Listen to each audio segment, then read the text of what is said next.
First of all, I want to thank all of y'all for coming here today. Also, I want to thank God, my mom, my family, my coaches, Word of God Christian Academy, Dr. Frank and Jonelle Summerfield for helping me through this tough process.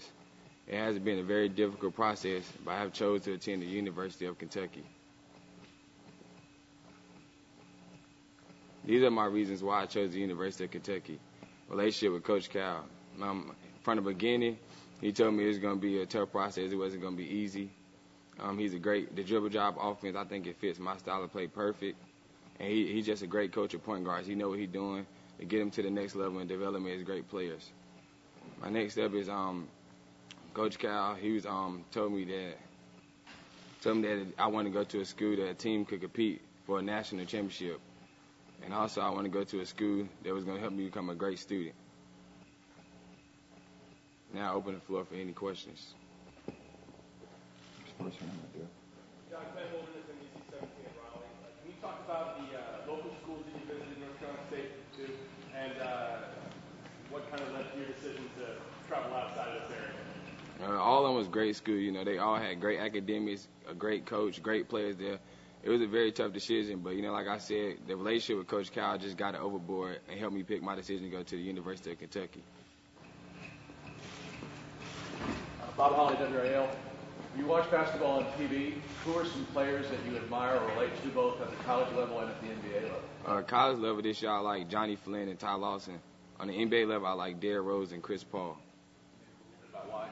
A lot of people compare me to Derrick Rose, and I think Chris Paul is a great player, and I try to compare my game after him too. How much did it matter, John, to see Derrick Rose and what he was able to accomplish in his year at Memphis? How much did that convince you that Coach Cal has a system that you'll do well? It kind of convinced me, the comparisons, of both of us as great players, and, what Coach Cal did for him at Memphis and help him get there. I think I can do the same thing at the University of Kentucky. Just to follow up, was there ever a time when Coach Cal was switching jobs that you really maybe were opening up your mind to maybe other coaches in the program? Yes, sir. When he switched jobs, I opened up my recruitment. That's when I, allowed schools like the University of Duke, University of Florida to get into the mix because it opened up my process. There were it definitely became apparent that you could have technically applied for the NBA draft if you'd gone through some of the channels. Did you ever consider that, and why did you decide not to? I decided not to because I promised my mom and my dad before he died that I was going to attend college.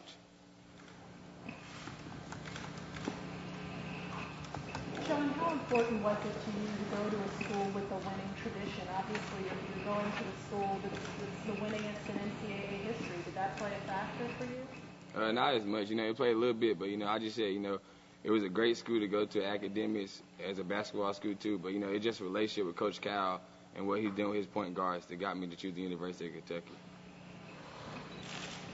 What were the schools that you were the last group that you picked from? University of Florida, University of Kentucky, University of Miami, and Duke University.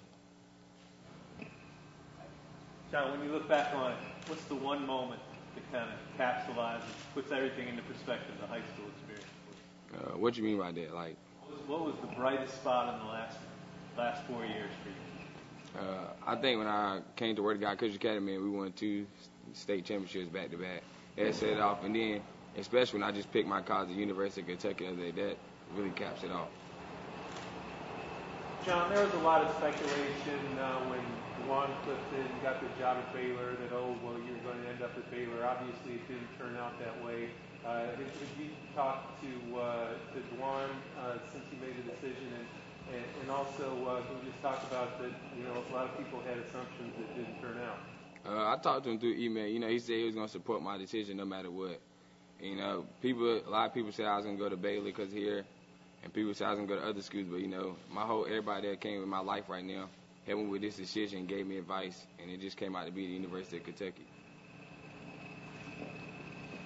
So, John, Coach Cal has obviously got just a killer recruiting class now.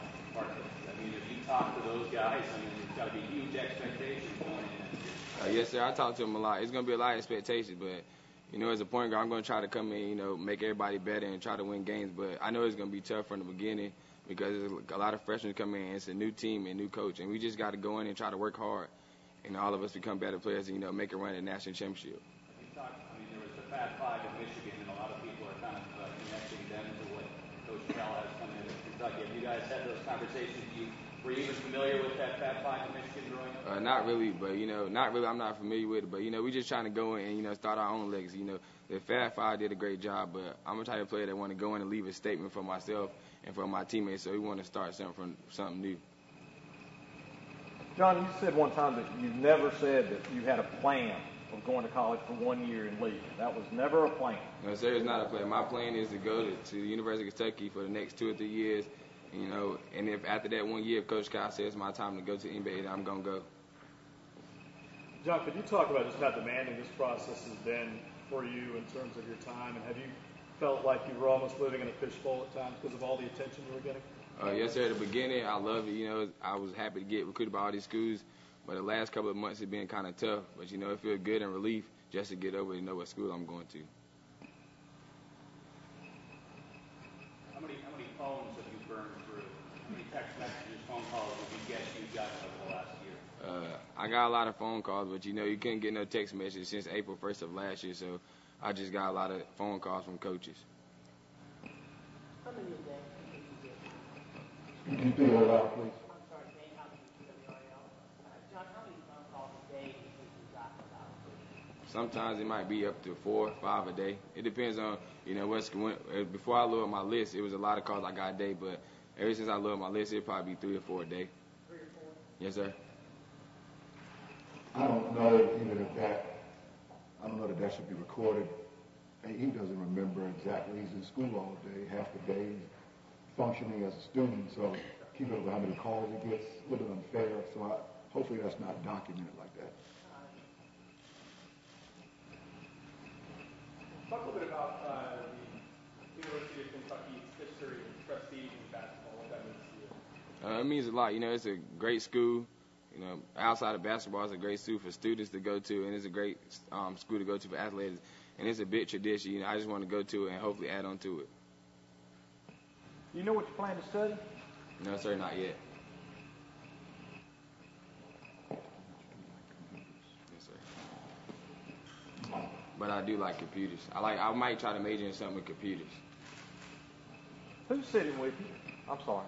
My sister to my left is Tanya Pulley, and to my right is my founder of the school, Bishop Summerfield. Tanya Pulley. Tanya. Yes, sir. And obviously, Dr. Summerfield has advised you in this process.